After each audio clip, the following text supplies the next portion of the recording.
Trust God to get us in and out of trouble. Welcome to another episode of Morning Meds, your devotional spot for meals to meditate on Yahweh's word for good success as defined in Joshua 1 verse 8. We're grateful for your continued attention and application with our march with the scriptures. Today, we are looking at the topic, God delivers Peter. This is Morning Meds 84. And the main thing for today is that we can trust God to get us in and out of trouble. We can trust God or Yahweh to get us in and out of trouble. And this is on the topic of hope.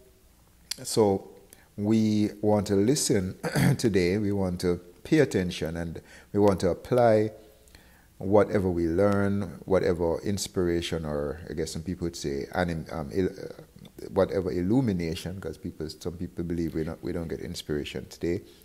Whatever illumination we receive, and we want to mentor our family to trust Yahweh's deliverance. And we know the popular name nowadays for Yah delivers is Yahushua or Yeshua, or in the Hellenized version of the Greek is Jesus. Joshua, now Jesus. So we can trust Jesus. Jesus is the name for Yah delivers, Yahweh saves. And we're looking at this from Acts 12 verses 1 to 11. We're looking at Acts 12 in a reverse way. We looked at the end part of when Peter was freed from prison in our previous episode, and in Morning Meds 83, which was on the title that our freedom reveals God's power, we understood that Yahweh frees us to reveal or display his power and to provoke others' boldness. And we looked at two big examples. The first one, which seems to be one of the biggest events for Jewish history, the Passover, when the Jews were freed from slavery in Egypt. They were freed from Goshen. And the next one we looked at was when Peter himself was freed from prison. So we today are continuing to look at the story of Peter, how he was freed from prison. And in the previous episode, we just understood that he was freed and the aftermath of that. But now we're going to read Acts 12, verse 1 to 11. So yesterday we learned that our freedom demonstrates, or we say demonstrates, the power of God.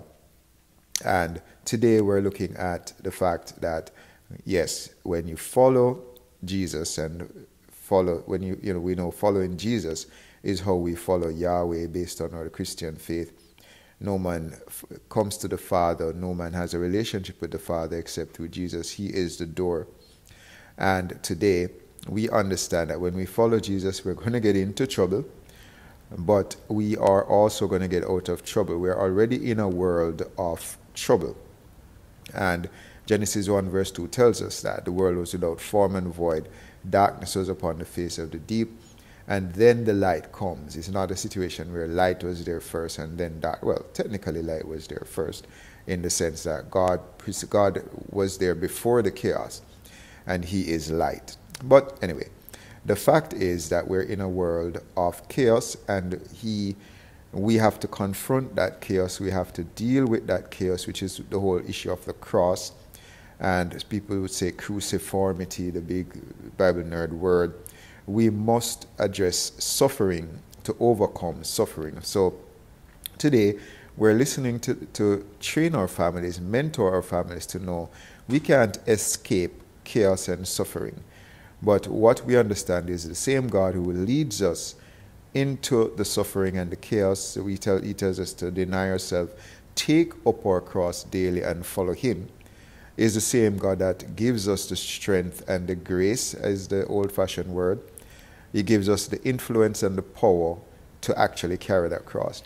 So let's read the story of Peter today from Acts 12, 1 to 11 after my rambling. Reading from the Good News Version. About this time, Herod began to persecute some members of the church. He had James, the brother of John, put to death by the sword. When he saw that this pleased the Jews, he went on to arrest Peter. This happened during the time of the festival of unleavened bread, which is the same as Passover. After his arrest, Peter was put in jail, where he was handed over to be guarded by 4 groups of 4 soldiers each. Herod planned to put him on trial in public after Passover. So Peter was kept in jail, but the people of the church were praying earnestly to God for him. The night before Herod was going to bring him out to the people, Peter was sleeping between 2 guards. He was tied with 2 chains, and there were guards on duty at the prison gate. Suddenly an angel of the Lord stood there, and the light shone in the cell. The angel shook Peter by the shoulder, woke him up, and said, "Hurry up, get up." At once the chains fell off Peter's hands. Then the angel said, "Fasten your belt and put on your sandals." Peter did so, and the angel said, "Put your cloak round you and come with me." Peter followed him out of the prison, not knowing, however, if what the angel was doing was real. He thought he was seeing a vision. They passed by the first guard post and then the second, and came at last to the iron gate leading into the city. The gate opened for them by itself, and they went out. They walked down a street, and suddenly the angel left Peter. Verse 11. Then Peter realized what had happened to him, and said, "Now I know that it is really true. The Lord sent his angel to rescue me from Herod's power and from everything the Jewish people expected to happen." So that was Acts 12 verses 1 to 11. And the key verse 11 said, "Then Peter realized what had happened to him and said, 'Now I know that it is really true. The Lord sent his angel to rescue me from Herod's power and from everything the Jewish people expected to happen.'" So we here understand that Peter had a history of walking on water with Jesus. Now he literally walked on water and now is spiritually doing the same thing. In the same way, Jesus rescued Peter when he was in trouble underwater in an earlier example. Jesus' angel rescues Peter from jail in Judea. Peter's persecution is described as the work of Herod, but the Jews' planning. So Herod is a political figure that is under the influence of the Jews, in a sense, they're spiritual religious leaders. We know in the book of Revelation, this is mirroring something that John is going to talk about, where you have the beast, the Antichrist, and the false prophet. And we understand that the Bible always speaks about religious and political leaders working together, that political leaders are really under the influence of high-level spiritual leaders. And we see the same thing happening in that example with Peter. And this is very important for those of us who are following missionary issues, when we understand what's happening in many of the other side of the world, in countries, I won't call many names, that are not under Christian leadership or even the pretense of such.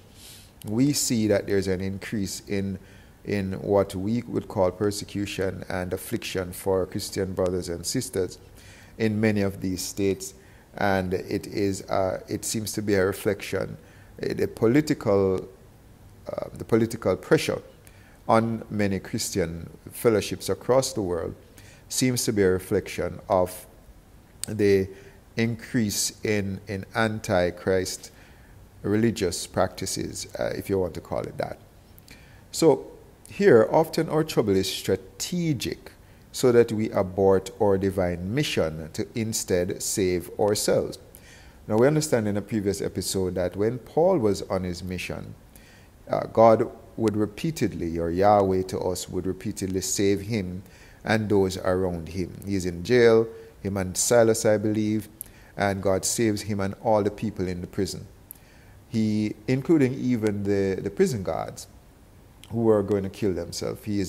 Paul is in jail, is imprisoned. He's on a ship going to Rome, and there is a shipwreck, and God saves everybody on the shipwreck to save Paul so he can go and do his mission. So we understand that it's a very strategic move when the devil can get us to abort our mission, to abort setting up that drug clinic, or to abort setting up that library, or to abort opening developing that app that will create animation stories like Bible Project, for example. When the devil gets us to abort that mission in order for our own comfort, let's say Tim Mackey and John Collins, they could have made so much more money in Silicon Valley, etc., doing what they do for big companies. And that is, I'm pretty sure, and yes, I think John was coming from that world. But at the end of the day, they chose, if you want to call it that, to take a pay cut for the gospel. And that has saved millions of people eternally. But if the devil could get Tim and John from the Bible Project to abort that mission and save themselves, then he would have been successful in, I guess, the damnation of many others who are impacted by the Bible Project and other similar stories. So instead here, we're making the same point, that because of Peter's boldness, he gets in trouble. He trusts Yahweh and he got into holy trouble. Yahweh now takes up the responsibility to save him miraculously. Peter, we know that the miraculous salvation of Peter involved what we would call the invention of the first automatic gate. Without anyone moving that gate, the angel of the Lord opened the iron gate, and Peter was free after going through a series of other gates, I guess, in the prison. So Peter, who previously acted cowardly, is now being bold, and he is rewarded with divine rescue. Excuse me. So we can trust Yah to get us into trouble, and you can look at Deuteronomy 8 verse 2, God tests people. 1 Chronicles 29:17, Job 1:8, and Job 2 verse 3, 2 Timothy 3 verse 12. So yes, does God test us? Yes, he does. But we can trust him to get us out of that trouble as well, and we can see 1 Corinthians 10 verse 30 about that.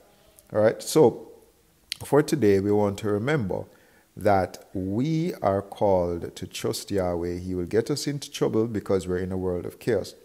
But we can trust him to get us out of that chaos as well.